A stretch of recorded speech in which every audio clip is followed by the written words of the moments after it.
Shalom, brothers and sisters. Welcome back to Trumpets Call. I'm Maria. I pray that you're blessed today and that you're holding on to faith and holding on to hope during these times. Well, welcome back to another lesson on the channel. Today we will be addressing the Book of Ruth again. I believe the Most High has more to say and more to teach us from the Book of Ruth. So we're going to continue our studies in it today. I'm seeing some themes in here that's pretty wonderful, according to what the Most High is showing me. So I'd like to share with you some of the things I see. So we'll go ahead and get started. We're reading in chapter 2.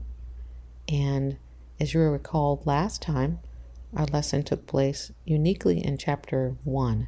So I will link to that video. It was a really good study. So I will link to that video if you haven't seen that particular video. I highly recommend it. Hidden in the first book of Ruth is our gathering, and it's really a wonderful study, so I urge you to go take a look at that. In this study, we're having the same sort of themes with regard to our end time events here, but there's slightly more information regarding what happens after the gathering. So as you know, what I believe the Most High showed me was that Ruth and Naomi representing Israel, Yasharal, coming out of a land of captivity or an unclean land of unclean beasts. Naomi and her daughter-in-law Ruth came into the land at the barley harvest, back to Bethlehem in the southern kingdom. And so we ended there with them coming back into the land. So I believe this is what happens once they enter into the land. So this is really exciting. So let's get started. I'll begin reading in verse 1, chapter 2, and it reads, "And Naomi had a kinsman of her husband's, a mighty man of wealth, of the family of Elimelech, and his name was Boaz." Okay, so Boaz was a mighty man of wealth. Boaz in this story is a type of both the father and the son. The father is the mighty man of wealth looking to make a union for his son. And he's also representative of the son, the kinsman redeemer. Okay. So, and it says, Ruth the Moabitess said unto Naomi, "Let me go now to the field and glean ears of corn, or heads of grain, after him, in whose sight I shall find grace." And she said unto her, "Go, my daughter." So as we know, Naomi represents Israel, Yasharal, and Ruth in the last lesson represented the Gentiles who were willing to cleave to Yasharal and cleave to Messiah in order to inherit salvation. But in this part of the story, Ruth represents something different. Her name still means pleasantness. She is still a good neighbor. But this time, her designation is that of being representative of the 144,000. I know that's interesting, and I know that's a big leap. But if you stick with me, I believe that you'll see what I believe the Most High is showing us. Ruth here in this story is representative of the 144,000. Name her qualities and her characteristics. She's a good neighbor. She loves fiercely. I believe that in these last days, the defining characteristic of the 144,000 who are called and set apart for a particular purpose is their love. It's their ability to love and to lay down their lives for the brethren. And so we see that exemplified in Ruth. So I think she represents the 144,000 that the Most High will use mightily in this hour. Also remember that the 144,000 are the witnesses of the Father in this last hour. And they've been called to a particular mission and a particular ministry. They follow the Lamb whithersoever he goeth. Okay? So verse 3, "She went and came and gleaned in the field after the reapers, and her hap was to light on a part of the field belonging to Boaz, who was the kindred of Elimelech." So she's in the field with the reapers. The field represents the world, and the reapers represent the angels. And the Father and the Son has sent forth their angels to begin to reap and bring in the harvest. Some of us have returned into the land. This is represented by Naomi and Ruth. Some of us have returned to the land, but others have not yet. The southern kingdom mostly, I believe, is returning to the land of Jerusalem and the southern kingdom, but those of the northern kingdom and the Gentiles, I'm believing, have not yet returned. And so the mission of the reapers is to go and gather the harvest and to bring it in. to gather the harvest and to bring it in. These are the angels. And we see this in Matthew chapter 24. We read in Matthew chapter 24, verse 31. And he, Yahushua, shall send his angels with a great sound of a trumpet, and they shall gather together his elect from the four winds, from one end of heaven to the other. So what this is describing is a harvest. The angels are harvesting the grain. They're harvesting the barley and they're harvesting the wheat. Okay? The barley represents the first fruits unto the Most High, those that ripen on the vine first. And the wheat represents the larger congregation of Yasharal and the Gentiles who have been brought in by faith in Messiah and obedience to Torah. So this is what I'm seeing. The angels are the reapers of Boaz's field. So Boaz takes notice of Ruth. He notices her. And then he asks his reapers, whose damsel is this? Who does she belong to? And the servant that was set over the reapers answered, this is the Moabitish damsel that came back with Naomi out of the country of Moab. And she said, I pray you, let me glean and gather after the reapers among the sheaves. So she came and hath continued even from the morning until now, that she tarried a little in the house. So Ruth came and asked permission to glean the fields, and she has been diligently working, only taking a small break in the house. And then Boaz says unto Ruth, hearest thou not, my daughter? Go not to glean in another field, neither go from hence, but abide here fast by my maidens. So he's telling her, don't go to another field. Stay with this field. You're in my field. You're gleaning with my reapers. I'll protect you. I'll take care of you. Stay here and continue to glean. Okay? So she does that. She abides by the command of Boaz, and she stays put, and she gleans with the reapers. She gleans throughout the barley harvest and throughout the wheat harvest. So what I'm seeing here is that once we enter the land, the Most High has called for himself a special set-apart group, the witnesses of Revelation chapter 11. These 144,000 are tasked with the responsibility of going out into the world and continuing to gather the harvest, to gather those heads of grain that haven't yet ripened, or haven't yet come to an understanding of their identity, or haven't yet come to an understanding of what the Most High expects for them. They'll be teaching and preaching the Besorah. They'll be operating in signs and wonders and calling down fire from heaven, and all manner of gifts they'll be operating in to bring in the harvest. They'll be working alongside with the angels. The angels may be seen or unseen, I'm not sure, but they'll be working alongside with the angels to gather in the harvest, to bring in the rest unto Messiah. Okay? So this is what I'm seeing in this text. This is what Ruth is representing. The 144,000 of set-apart believers, set apart for the Most High's use. I should say set apart Hebrews, because these are Hebrews. They are representative of the 12 tribes. So these are gathering. They're gathering the harvest and bringing it in. Okay? So Ruth, as a typology of the 144,000, she gleans. She gleans in the field of the world. She gleans the outer edges. She gleans within the field. And Boaz gave instructions to his reapers, the angels, to leave handfuls of grain for Ruth to find. And so the Most High is working behind the scenes to make sure that those who are sent forth to reap the harvest of souls, the harvest of Yasharal, those who are not yet awakened to truth, that they be found. The Most High is enabling and equipping the gleaners to find, to seek, and save that which was lost. Additionally, we read in the scripture that Boaz instructs his reapers to allow Ruth to glean even within the bundles of grain that had already been harvested and already been bundled, which to me is representative of those who have been reaped and harvested to be a part of the world, or those who had been reaped and harvested to fall under judgment, to be winnowed at the threshing floor.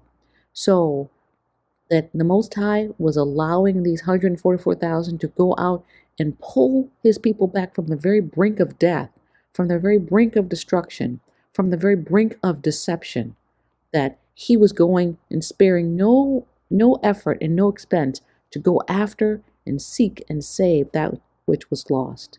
So this is what I see the role of the 144,000 being in this last hour, to seek and save that which is lost, with signs and wonders following.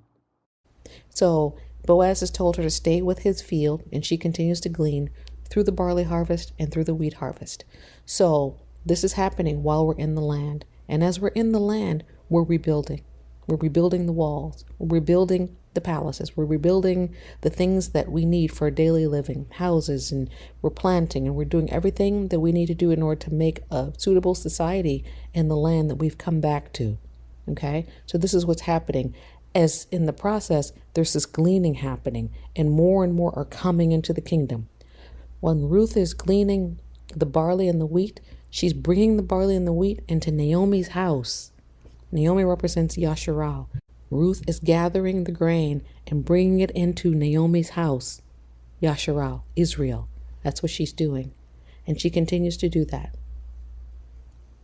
So let's continue on to chapter 3.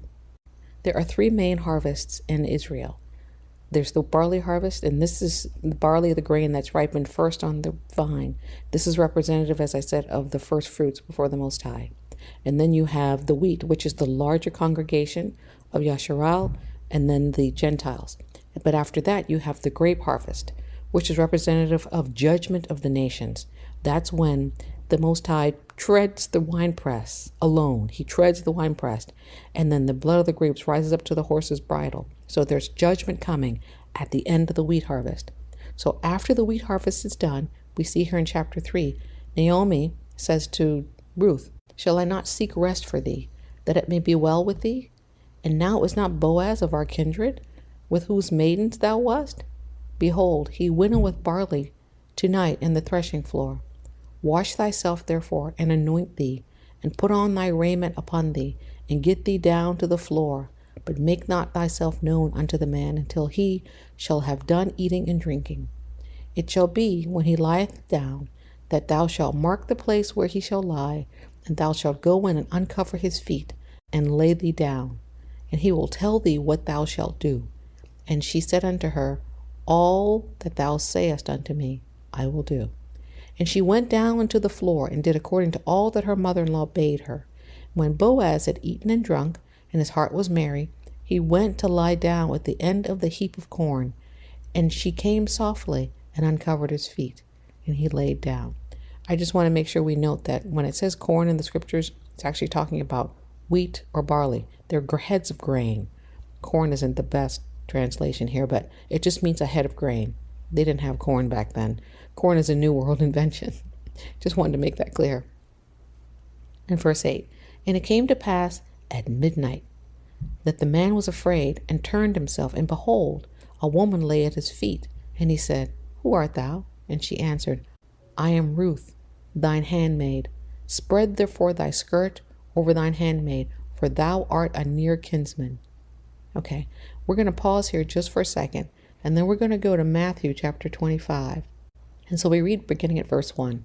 Then shall the kingdom of heaven be likened unto 10 virgins, or handmaids, which took their lamps and went forth to meet the bridegroom. 5 of them were wise, and 5 were foolish. They that were foolish took lamps, and took no oil with them. But the wise took oil in their vessels with their lamps. While the bridegroom tarried, they all slumbered and slept. And at midnight, you see the parallel here? In Ruth's story, it was midnight. Here, it's midnight. At midnight there was a cry made, Behold, the bridegroom cometh, go ye out to meet him. Then all the virgins arose, trimmed their lamps. And the foolish said unto the wise, Give us of your oil, for our lamps are gone out. But the wise answered, saying, Not so, lest there be not enough for us and you. But go ye rather to them that sell, and buy for yourselves. And while they went to buy, the bridegroom came. And they that were ready went in with him to the marriage, and the door was shut. Afterward came also other virgins, saying, Adonai, Adonai, open to us. But he answered and said, Verily I say unto you, I know ye not. Okay, so this is a parallel that we're drawing here between Ruth and the virgins, the set-apart handmaidens of Matthew chapter 25. This is what we're seeing here. It's midnight. Ruth's at the feet of Boaz, who is a typology of Messiah. She's at his feet, waiting in eager anticipation. She's washed herself. She's anointed herself. She's ready and waiting to become his bride. By uncovering his feet, she's telling him, I'm ready now. Ruth is representative of the remnant of Israel, the 144,000. She's saying, I'm ready now. I'm ready to do your bidding. I'm ready to be your bride. I'm ready as a representative of Yasharal. We're ready to receive you now, O Messiah. We know we rejected you, but we're ready now. We're ready to acknowledge you as our King of Yasharal. We're ready to acknowledge you as the one chosen of the Father. We're sorry. We're ready. We're your handmaidens. We're your servant. Tell us what to do. Command us. We belong to you. We are yours. We are your bride. So this is what we see here as Ruth comes to Boaz in the middle of the night, and at midnight he awakens and the call goes forth, spiritually speaking, and he says, Blessed be thou of Yahuwah, my daughter, for thou hast shewed more kindness in the latter end than at the beginning. At the latter end, at the latter end of our relationship with Messiah, we're showing more kindness to him than we did in the beginning. In the beginning, we as a nation rejected him, but now we're showing more kindness. We're showing more common sense. Why? How? What does he mean by that? He continues on and he says, Insomuch as thou followest not young men, neither rich, neither poor. You're no longer allowing yourself to be lured away by the false deities of the world. You're no longer allowing yourself to be lured away by the form and the fashion of the world and wanting to do what the world's doing and be what the world is. You're now singly focused on me and on the Father. You're now singly focused on being my bride and doing the things that are pleasing in the Most High's sight. You're showing more kindness now than you did before. And he says in verse 11, And now, my daughter, fear not. I will do to thee all that thou requirest. For all the city of my people doth know that thou art a virtuous woman. Finally, the bride of Messiah is now a virtuous woman. She has made herself ready. Let's go to Revelation chapter 19. Okay, we read in Revelation chapter 19, beginning at verse 6. And I heard as it were a voice of a great multitude, and as the voice of many waters, and the voice of mighty thundering, saying, Hallelujah, for Yahuwah omnipotent reigneth. Let us be glad and rejoice and give honor to him, for the marriage of the Lamb is come, and his wife hath made herself ready. And to her was granted that she should be arrayed in fine linen, clean and white, for the fine linen is the righteousness of the saints. Okay, and then it goes on to say in verse 9, And he said unto me, Write, Blessed are they which are called unto the marriage supper of the Lamb. And he said unto me, These are the true sayings of Yahuwah. So we see here that the Lamb is about to return in Revelation chapter 19. We see here that the bride has made herself ready. When the bride makes herself ready, the Lamb returns. Let's go back to the book of Ruth.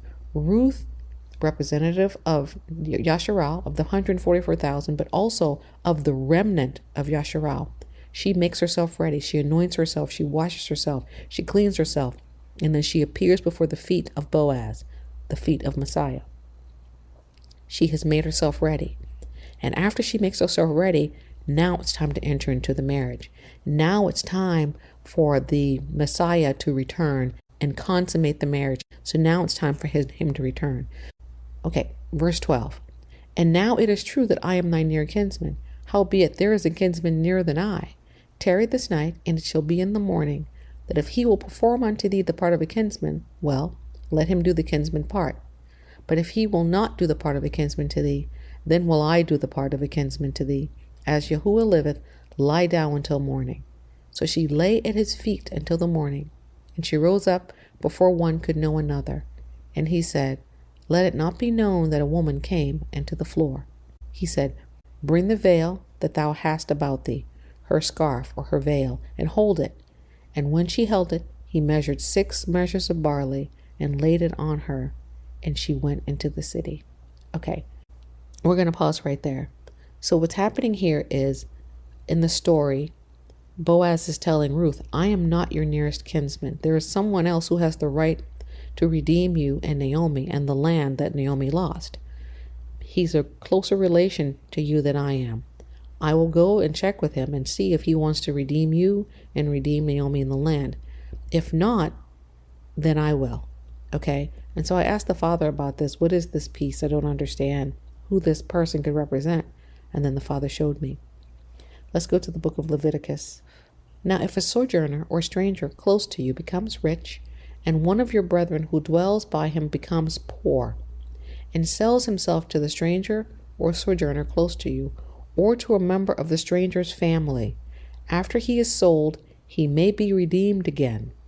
One of his brothers may redeem him, or his uncle or his uncle's son may redeem him, or anyone who is near of kin to him and his family may redeem him, or if he is able to, he may redeem himself.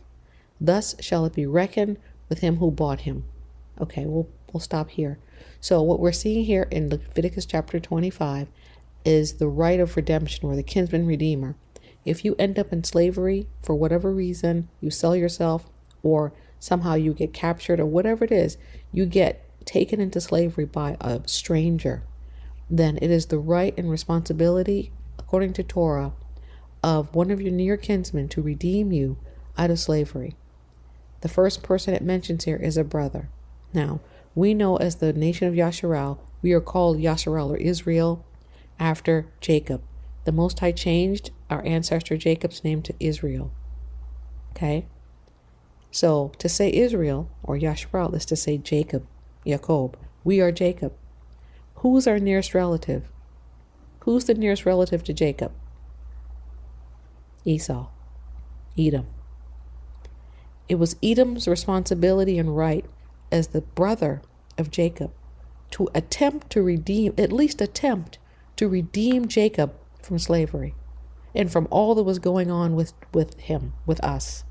But he stood by and he watched it happen, and he did not attempt to redeem his brother. He did not attempt to come and even lay a cold rag on his brother's head. But when he saw Jerusalem being destroyed, he said, raise it, raise it, raise it to the ground. And then he participated in the downfall of his brother because of his hatred for his brother. I have an article on the screen here, just a little snippet, and it talks about how many of the slave ships were owned by the Ish people.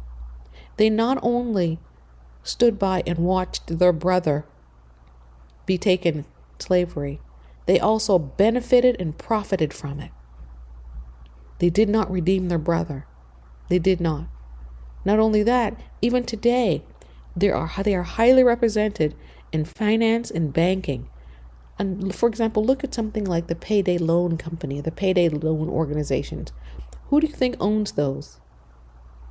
There's an article on the screen that talks about these Ish godfathers of the payday loan fame who have been sent to prison for racketeering and usury, charging unjust amounts of money as interest rates for these payday loans. And where do you find these payday loan companies, organizations, and businesses unduly represented? In our communities. That's where you find them more often than not. If you look on the screen, you'll see a map of the United States with the rates, the interest rates of these payday loan companies. And the rates are astronomical. It's amazing to me that someone could justify charging somebody 391%, as in Washington State, interest rate, or as in California, 460%. Look at Texas, 664% interest. Mississippi, 521% interest on a loan. How do you ever really pay that off? How do you come out from under that? And these are unduly represented by, as I said, the Ish people, who we know to be Edomites. Okay? So, whether we like it or not, they are Hebrew. They have mixed themselves with the seed of something else, but they are Edomites and they are Hebrew, which means they are our brothers. And they could have redeemed us.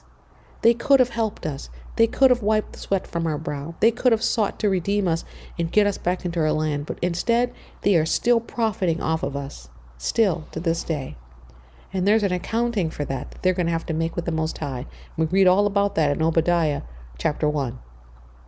I urge you to read that, Obadiah chapter 1, as it talks about the judgment of Edom. It's coming. But they were the near kinsmen that could have come forward and redeemed Yasharal. As we read the story in Ruth, the kinsman, as Boaz went to the kinsman and asked him, do you want to redeem Yasharal?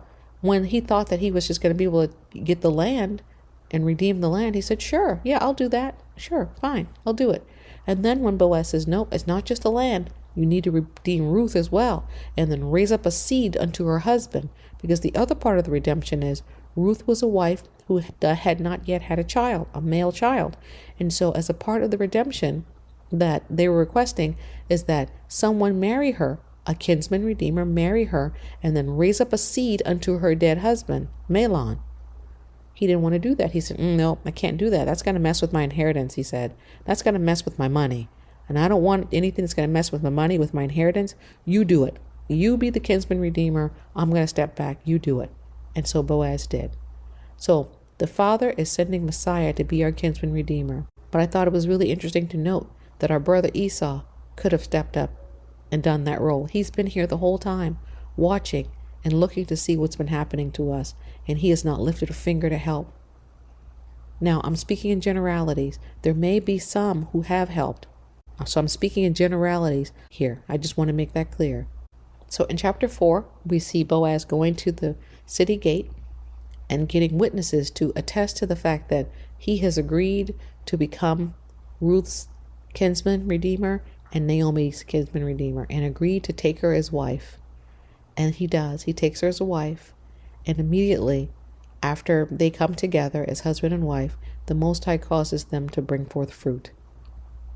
She conceives and they bring forth fruit. So this is a perfect example here of the father arranging this marriage for his son, being a typology of Boaz, but also the son being a typology of Boaz.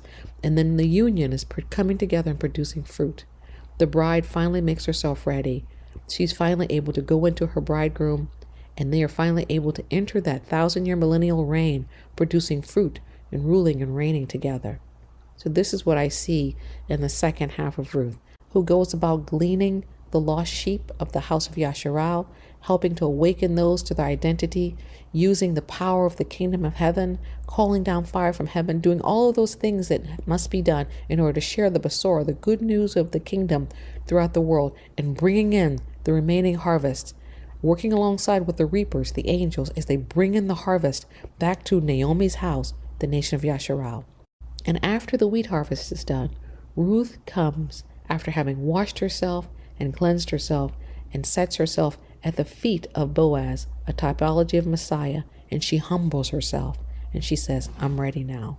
I'm ready to receive you as my Messiah. Baruch haba b'Shem Adonai. Baruch haba b'Shem Yahuwah. Blessed is he who comes in the name of Yahuwah. And so when she's finally able to say that, ready to say that, then the marriage can commence. And then Messiah returns and fights for us, because at that point, we will have been at war. We will have been attacked. And so he will come to fight and defend us in our land. But we can go into that another day. But I just wanted to share these things that I saw in the second half of Ruth with you. If you see something different, I urge you to comment and express that. If you concur, you can comment and express that as well. So the Most High is peeling back the layers for us and showing us things in the scriptures that we never saw before, and helping us to understand scriptures in the way that we certainly never did before, especially when we weren't being fed in these churches. So I pray the Most High bless and keep you, brothers and sisters. I pray that he make his face to shine upon you and be gracious unto you. I pray that he would lift up his countenance upon you and grant you peace and more peace. Be blessed, brothers and sisters. Shalom and shalom.